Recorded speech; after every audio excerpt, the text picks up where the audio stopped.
Even when we these are the last two that I'm going to do. Even when we finish that, there are bits and pieces of other models and things we still need to look at, but we've got like 3 more days. Is it 1, 2? Yeah, 3. We've got so much time. Okay. We start on the female model, and we start with the main sex organ, which is the ovary. Here's the ovary right here. The ovary is both a reproductive organ, and it's also an endocrine gland secreting estrogen and progesterone. It also, of course, as the reproductive structure, liberates ova. Those ova will produce at birth. Production of ova, or oogenesis, doesn't occur throughout the life of the female. Okay. So there's a certain limited supply of ova that are released of puberty, starting at puberty on. They run out. When they are released, they go up into this structure. This is the os fimbriae. Okay. Do I have that term down there? Yes. Okay. Os fimbriae is the best term for it.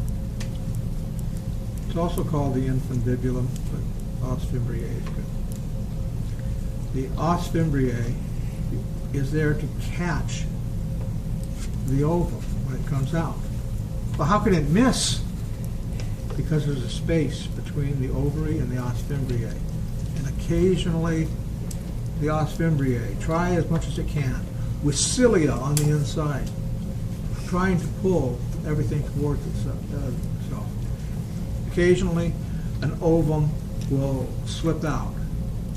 If it's unfertilized, no harm done, just lost. If it happens to have gotten fertilized and it slips out, it stands a really good chance of implanting anywhere in the vicinity. And that's an ectopic pregnancy.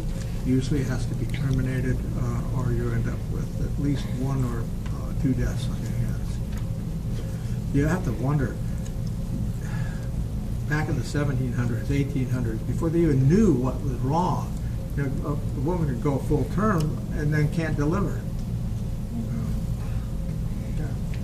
Anyway, it's not common.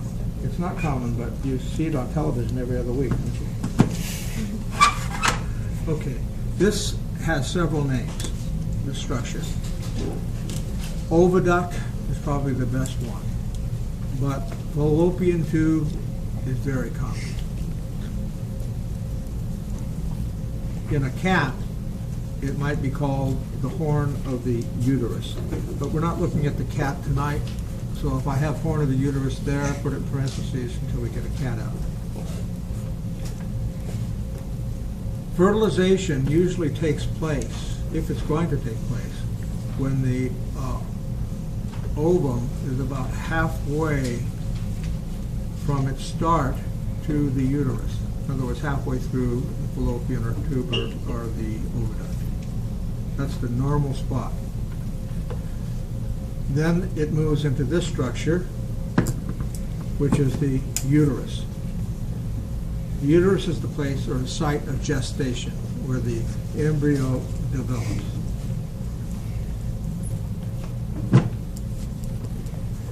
Before we open it up, you notice that the uterus sits directly on top of the posterior part, at least, and as it grows, the entire bladder. Here's the urinary bladder right here. In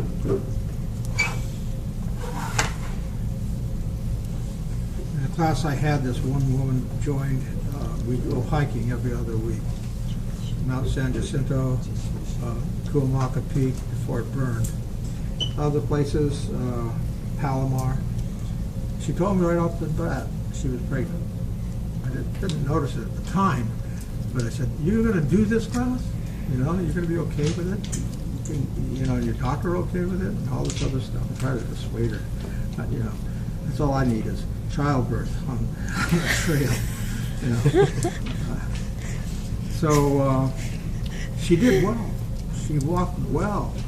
It's just that she had to go and find a bush more often on every trip than the trip before because of the weight of the fetus on the bladder itself. She made it all the way through the last class and delivered the next week. I could not believe it. I made sure the last class was an easy class, so all downhill. We started at the top and had cars at the bottom.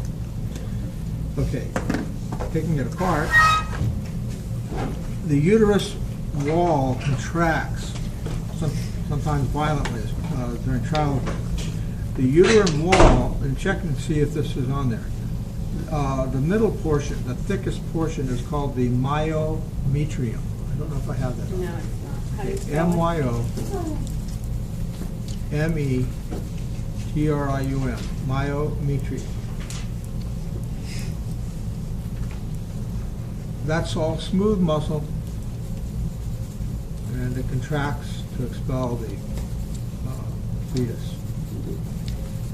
The inner lining is the endometrium. I need that one as well. Endometrium.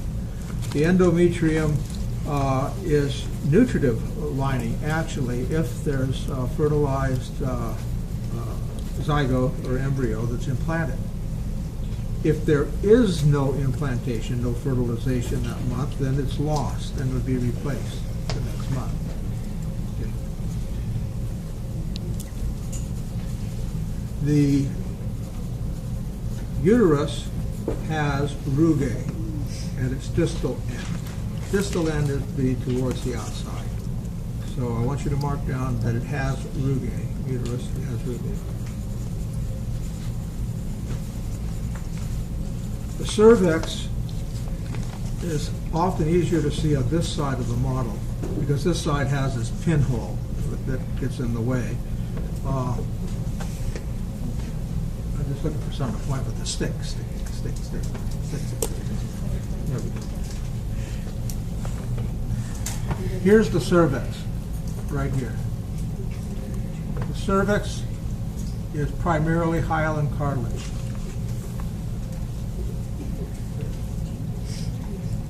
It separates the uterus from the vagina.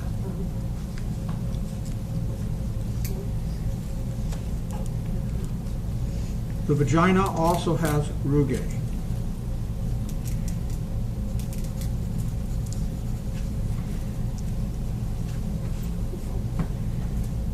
The bladder shows here, and it's lined primarily by transitional epithelium, along with its ureter, which is right here.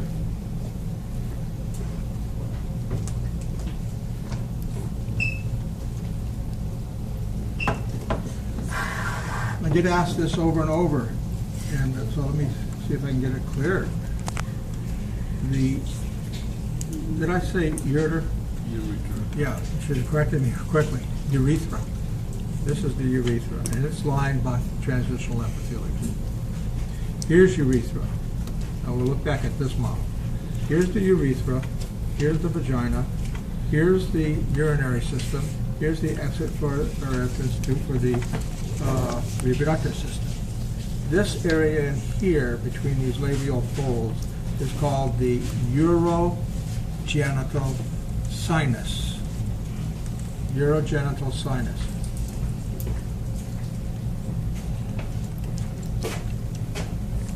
That area that includes the exits for both systems.